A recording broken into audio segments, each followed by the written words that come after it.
In this two-part video series, you will learn about how severe trauma impacts and presents in students who may be torture survivors, and how you can provide a supportive classroom environment, as well as how to refer them for expert care.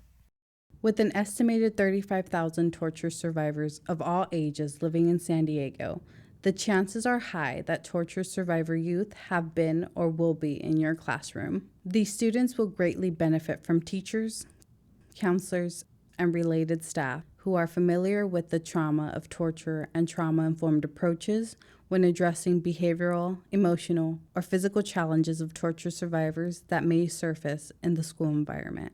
Our mission at Survivors of Torture International, or Survivors, is to facilitate the healing of torture survivors and their families, educate professionals and the public about torture and its consequences, and advocate for torture survivors and the abolition of torture. Since 1997, we have helped thousands of torture survivors and their families from over 90 different countries heal from their trauma and go on to lead meaningful and productive lives in San Diego. Our services for torture survivors are free and include medical and mental health care, psychiatry and psychotherapy, case management and basic needs, asylum support and forensic evaluations, social and peer support activities, interpretation and translation, and educational trainings to related professionals such as yourselves. With over 26 years of experience working with this uniquely vulnerable population in San Diego, we are considered pioneers and leaders in providing expert and trauma-informed care for torture survivors.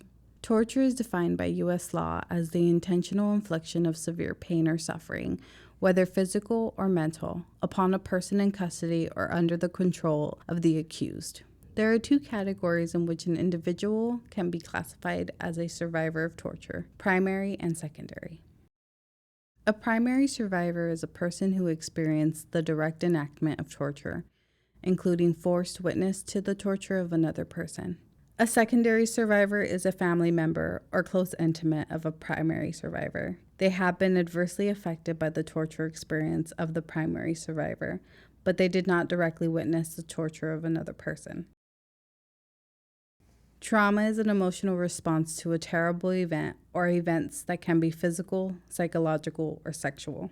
For torture survivors, the trauma is compounded through what we call the triple trauma paradigm.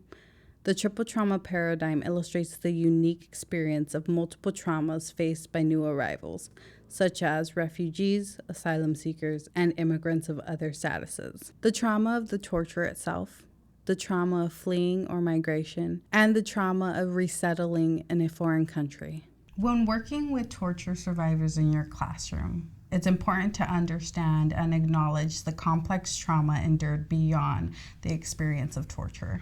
San Diego is home to one of the busiest border crossings in the world and a popular resettlement destination for new arrivals.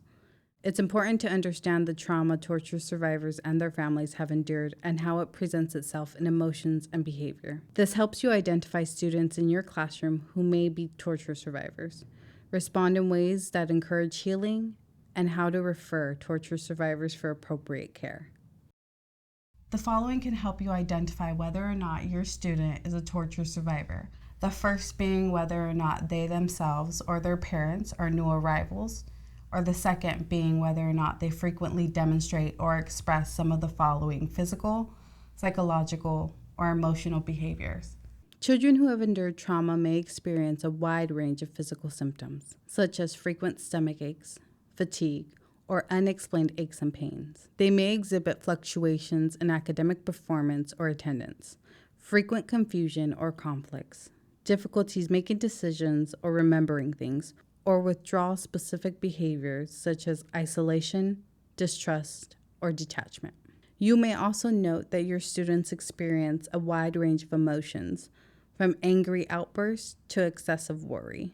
The full list of common signs and symptoms of trauma presented by torture survivor youth and different age groups can be found on Survivor's website under Resources. If you suspect a student in your classroom may be a torture survivor, you can help your student heal.